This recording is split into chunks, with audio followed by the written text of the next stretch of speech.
Hello guys, hari ni dekat Game Fish ada event terbaru. Event tu ada di Mossy World. Kalau korang boleh nampak kat sini, ada 3 hingga 5 orang ni. Untuk hidupkan brothers ni, kita kena cari ikan tau. Ikan yang memang khas untuk dia. Dia tulis kat atas tu event. So masa tu lah kita kena tangkap ikan tu kat kawasan-kawasan yang kita lah tetapkan. Macam ikan ni yang macam cookies tunjuk ni. Ikan macam ni lah guys, kita hidupkan 5 brothers ni.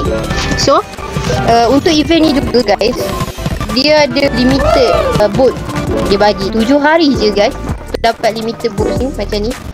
Itu ni guys, boleh naik seorang je guys. Ni limit ni guys 7 hari je.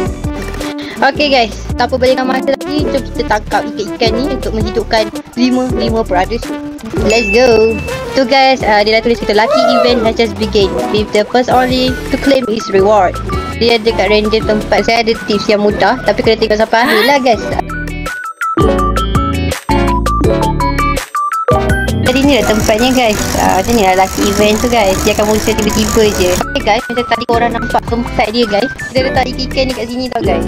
Dia ada 5 orang. Satu ikan berbeza macam ni. Berbeza kan. Setiap ikan yang berbeza ni adalah orang yang berbeza. Dan kita letak dalam platform place ni. Okay guys, kita dah letak.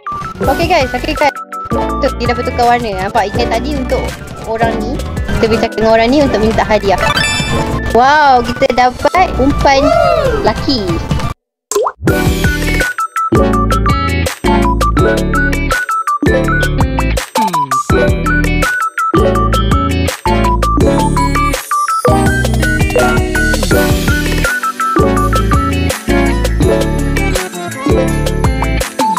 Saya dapat warna purple guys. So dia tukar kepada Heaven.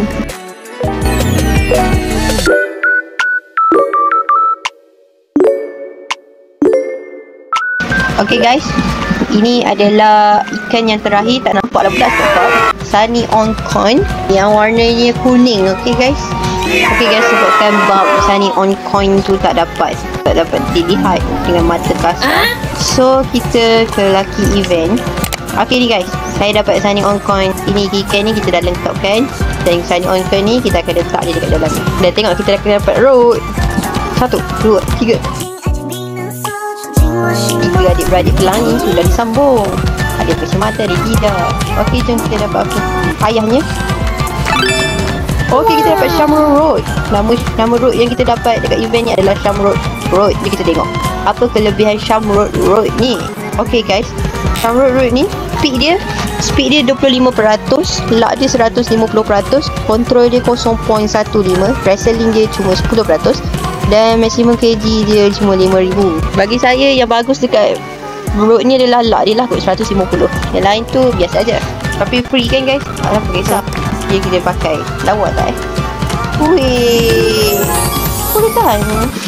Okay korang, ada 2 tip yang saya boleh bagi yang saya kena janjikan. So umumnya benda gerbang ni dia akan muncul di Mossy World. Yang kedua adalah carilah private server.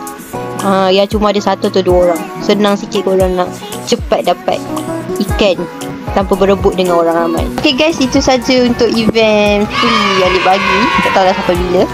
Dan kita dapat Shamrock Road. Okay, dengan cara-cara yang saya beritahu tu, korang akan dapat Shamrock Road.